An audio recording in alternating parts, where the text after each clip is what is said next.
Hello, children. I welcome you all again to another session of this class, and I hope you all are doing good and even doing your studies properly, regularly.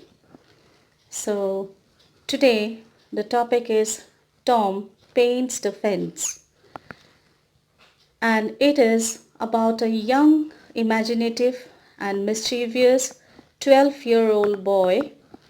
And the writer of this story is Mark Twain, a former American writer who is known for his character Tom Sawyer and Huckleberry Finn.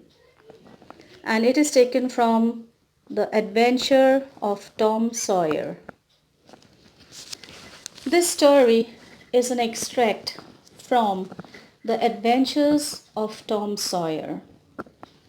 The story revolves around Tom and his Aunt Polly. It was a day before Saturday, and Aunt Polly was little angry with Tom because he was always very lazy. Tom was Aunt Polly's dead sister's son. Once, when she was calling for Tom, he didn't answer, and Aunt Polly searched for him everywhere and found him in the kitchen eating jam. In order to punish him and make him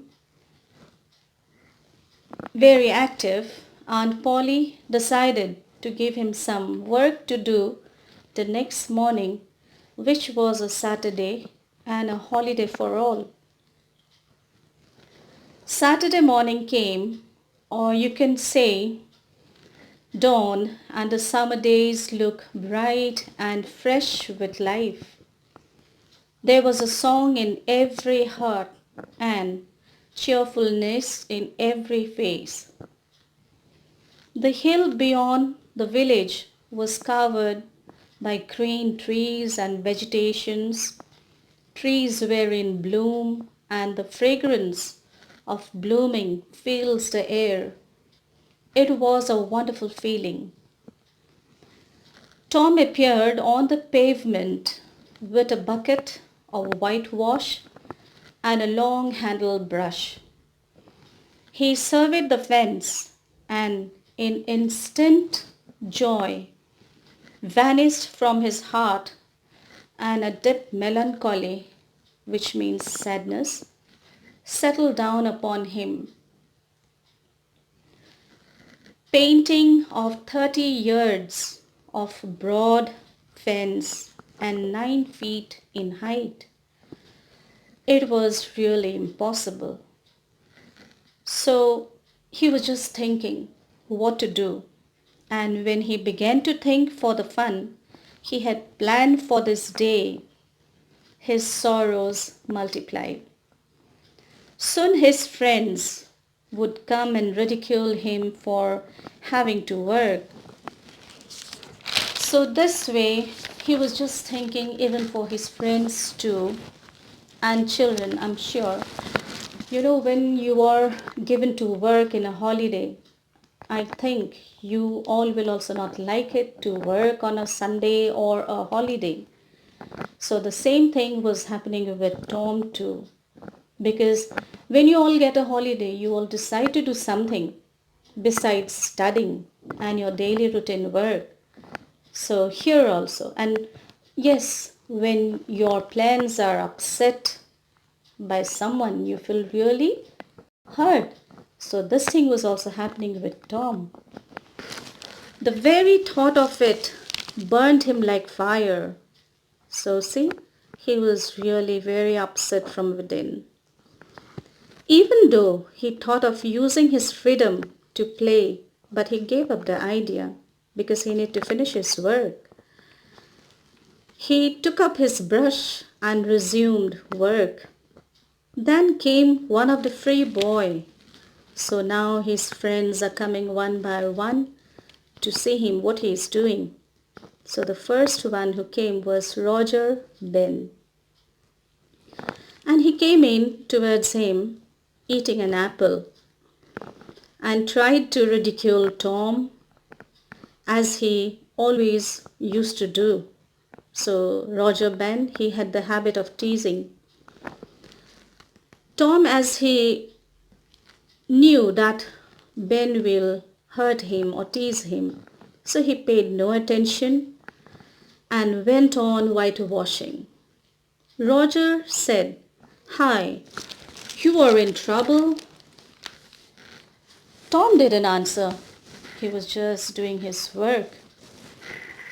Tom surveyed his last touch with an eye of an artist, as if he is just a big artist. He was just surveying his work himself. Then Ben went and stood by his side. Tom's mouth watered for the apple, but he stuck to his work. So when Ben came closer to him, he saw the apple in his hand and his just mouth was watering like anything because he just wanted to have the apple. Again, Ben asked, "Hey, you have got to work?" So he was just insulting him that, "Oh, today is a holiday and still you have some work to do." Tom then turned round and said, "Oh, it's you, Ben." So Tom was just pretending and turning round and he just said that, "Oh, Tom, is it you?" That means he just, as if he didn't see him before, he just acted like that. "I wasn't noticing," he just pretended. So Ben said he is going for swimming right now. Again, Tom became busy whitewashing. He didn't even bother his words. So, in the long run, as they were talking, Tom said that everyone is not lucky to get this opportunity to whitewash a fence. So now he had some plans in his mind, and so he just said in a different way to Ben that, "See, everybody doesn't get this golden chance of doing this whitewashing, only me." So suddenly, when Ben was supposed to go for swimming, he suddenly stopped after listening to his words. And he just even stopped eating his apple. Something struck in his mind too. But Tom was busy doing his work and surveying the touch to note the effect of how he has done the whitewashing. Ben was watching Tom very carefully and said that he wanted to do a little whitewash. So now, yes, when something you are doing very honestly and you're paying too much attention to that work, if any friends come to your place and stand by you, he might be having that mind that even if I can do a little of his work. So that thing happened with Ben. And then Tom did not agree at first. So Ben wanted to do the work and Tom, he first denied. He said, "No, no, no, it's not your work. It's only that I can do it." Then he again requested. Then he said, "No, my Aunt Polly is very particular. So I cannot give you. I have to do it on my own." Then according to Tom, there isn't one boy in 1,000 that can do it the right way. So he said, there are few who can do it in a proper way. So even this is not a type of work for you. This way, Tom tried to show that no one can do like him. But after long trials of Ben, and then Ben offered to give him half of the apple. Still he didn't agree. So this time what Ben did, he just offered him half of the apple. But that time also he did not agree. And then lastly, Ben offered the whole apple. Then Tom showed a little bit of, he hesitated and he then agreed somehow and allowed Ben to do the work. So now Tom was relaxed from his work and he sat on a barrel, swinging his leg, eating his apple, and laying plots to take in other boys for the whitewashing. So now what he did actually, he was just now enjoying the moment. So he was just swinging his legs and sitting on a barrel, and he was just thinking. Plotting means he was just thinking some idea for the other boys so that they also come and work for the whitewashing. And then boys came in every little while, and Ben was also tired till then. Tom this time wisely gave the task to Billy Fisher. He is another boy and he also started doing the work. But before doing the work, he had a kite in his hand. So he had to give his kite to Tom and then start the work.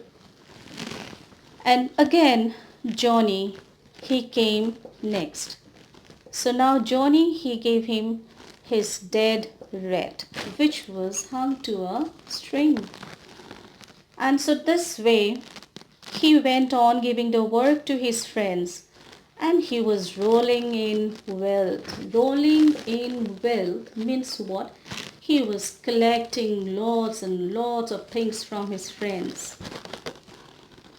The things which he got from his friends. So let me say what he collected from his friends.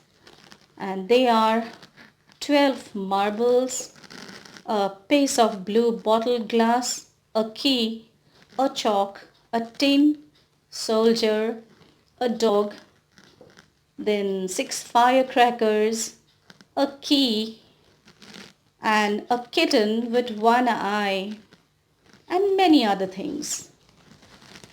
He then discovered after getting all these things in his hand. Now see, he was so wise and clever. He was supposed to do the work alone. He had to paint the fence of 30 yards alone. But due to his wiseness and intelligence, you can say, he did the work through his friends and he completed the whole task. So here he then discovered the great law of human action, that in order to make a man or a boy desire a thing, it is only necessary to make the thing difficult to obtain. This is very true. So, when you wanted to get something, that particular thing should be made difficult to get. Then your wishes to take that thing becomes more and more. So this he discovered. This way he finished his work and went home to report about it to his Aunt Polly. So he went to his home and told his aunt that, Aunt, I have completed your given work. And that moment, Aunt came out to see the work if it was done nicely, and she really appreciated when she found the work done completely. Then she also told Tom that you can work when you want to. Yes, if there is a wish in you to do something, you can definitely do the work. So Aunt said like that to Tom, and then she took Tom home and gave him the best apple she had, and even allowed him to go and play. Sorry. In the story, so it can be seen how wisely Tom involved all his friends to work with him, and he was sitting idly and enjoying the moment, and even he didn't let his friends to know that it was his clever idea of letting them to do the work. So this shows how wise he was. So Tom definitely was a very clever and wise boy. And yes, children, I'm sure you have understood that your intelligence and wiseness can solve many problems. So I hope you have understood the story very nicely, and I'm sure every work from this chapter will be done very nicely too. So again, hope to see you in the next session. Until then, thank you. Have a nice day.